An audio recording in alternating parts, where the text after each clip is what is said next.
Luminous ক্লাবের এবছরে দুর্গাপুজোর থিম মায়ানামারের বৌদ্ধ মন্দির। এই মন্দিরটি আমরা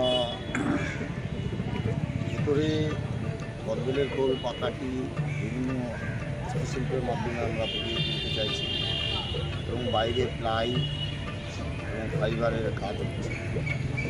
আমাদের উচ্চতা মোটামুটি 150-র উপরে যাবে, 170-170-এর কাছাকাছি চলে যাবে। আশা রাখছি আমাদের এবারও প্রচণ্ড জনসমাগম হবে।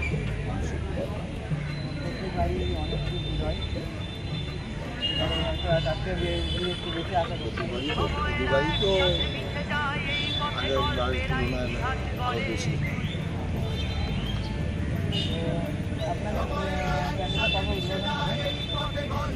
আমাদের এবছরই মহালয়া টার্গেট থাকে, এবার একদিন আগে এবং আমাদের মায়ের প্রতিমা সোনার সাজে অলঙ্কৃত হয়। এছাড়া লাইটিংও আমাদের আলোকসজ্জাও প্রচণ্ড পরিমাণে এবার হচ্ছে।